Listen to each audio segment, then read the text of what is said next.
Now for our story. This morning, Aunt Mary Lane and her niece, Peggy Douglas, had driven over to a farm several miles away to visit an old school friend of Peggy's, whose first baby had been born a few days ago. They carried a large basket in the back of the little pickup truck in which they had carefully packed a fried chicken, a bowl of chicken broth, and a freshly baked cake. Their gifts had been received gratefully, and they'd complimented the proud young mother on the baby girl and stopped long enough to have a cup of coffee with her in the warm kitchen of the comfortable old farmhouse. Now, having accomplished this neighborly mission, the two were driving along Kenmore Hill Road on the way back to town. Well, that was a nice little visit. Uh-huh. The baby's awfully cute, isn't she? That bright red hair, just like her dad. Yes. I wonder if she'll have freckles. Oh, it's very likely. People with her coloring usually do. Oh, anyway, she's darling. Dorothy was certainly proud, wasn't she? She has a right to be. Yeah, she has. Red's such a nice boy, and he's crazy about Dorothy. Always has been, ever since they were kids. Yes. I can remember how they used to go past the farm on their way home from school, talking of Blue Street. They never seemed to know anyone else was around when they were together. We used to kid them about it, but they didn't care. Well, it does my heart good to see young people like that who really love each other, happily married, raising a family. Yes, they're lucky. I think they know it, too. Well, everybody can't get a break like that. Some people just have to take what comes, not expect too much. Not expect too much. Or not expect it too soon. People have to learn to be patient. Patient? Oh, Aunt Mary. Oh, I know, dear. I know that it isn't easy. When you're young, you want things to happen in a hurry, all at once. Well, at least you want to feel that something's going to come out right eventually. Well, of course you do, dear. But you see, that's why you have to be patient. Give things time to work out the right way. But how can you be sure they will, Aunt Mary? Well, perhaps you can't be sure, Peggy. That would be asking a great deal. But you can be true to yourself. Be true to what you know in your heart is right. Then if you do that, 9 chances out of 10, you'll be on the right track. Maybe. But sometimes it's awfully hard to know what is right.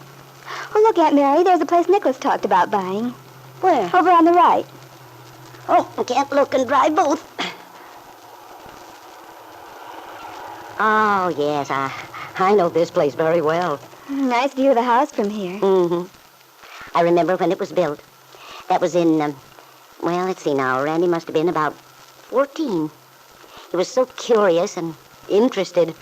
He hung around for weeks getting in the way of the carpenters. They finally gave him some lumber just to get rid of him. I remember. He made some bookshelves for his room. Oh, so he did. It's a darling place. Yes. Nicholas and I came over several times.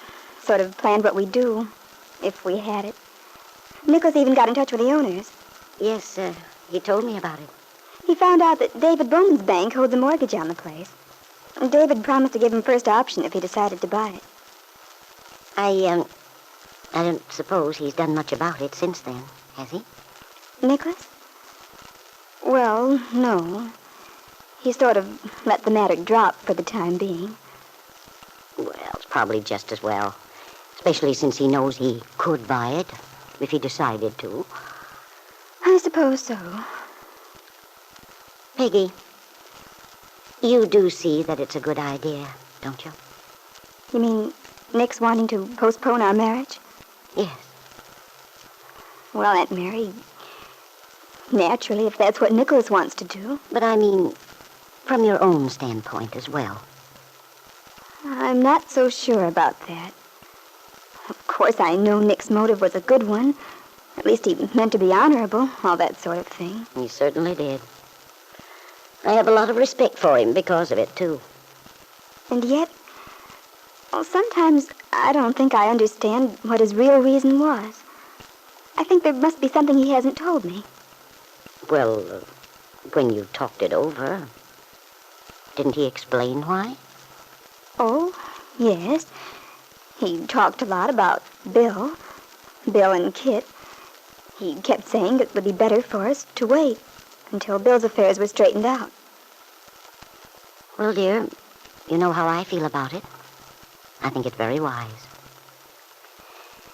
The longer I know Nicholas, the more I realize he's a very generous, unselfish young man. Besides being a very intelligent one. Yes, I know he is.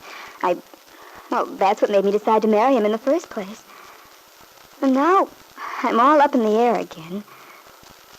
When I first knew Nicholas, I'll admit I had different ideas about love and marriage and everything.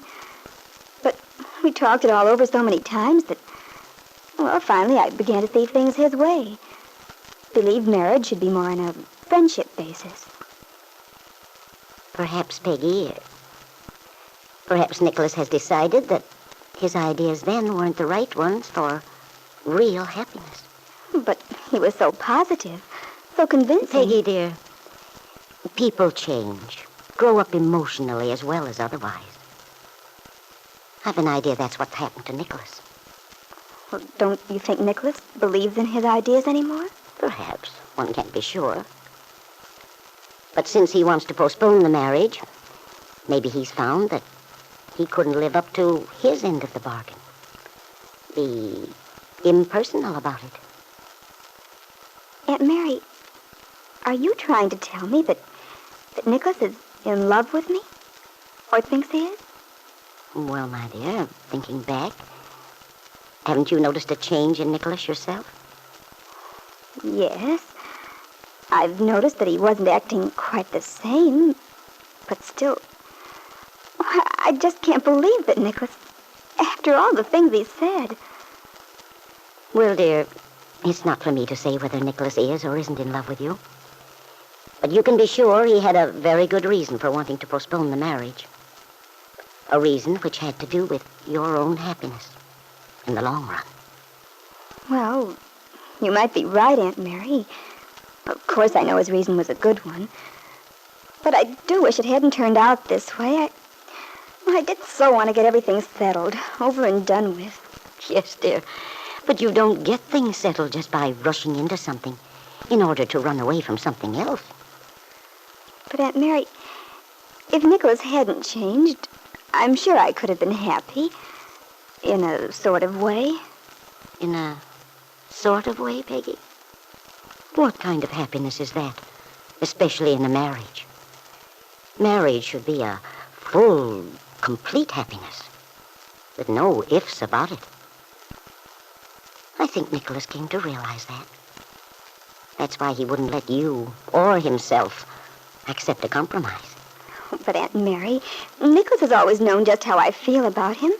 I haven't changed. No, perhaps you haven't. But, dear, since Nicholas feels the way he does, it should occur to you that he may have changed. But I just can't believe it. Peggy, dear, let me ask you this one question. Suppose that Nicholas had changed, had discovered that he'd fallen in love with you very deeply. How would you feel then? Well, I hardly know what to say. That, well, of course, it would make a lot of difference. Yes. I'm glad you see that. I wouldn't want to hurt Nicholas for anything. And a one-sided relationship, it just wouldn't be fair to him. It certainly wouldn't, dear. If I were sure. I mean, if I really thought that Nick's feeling for me had changed that much, I guess I'd have to do more than just agree to postpone the wedding. I'd have to call it off completely. Peggy was very much disturbed. For if she couldn't marry Nicholas, then she was no longer protected from her own feelings, no longer secure in the knowledge that she was definitely cut off from any possibility of becoming entangled again with Bill Meade. The young girl's feeling of desperation was still upon her when she and her aunt arrived at David Bowman's bank a few minutes later. And the first person they encountered was Bill, who came toward them, his face alight with eagerness.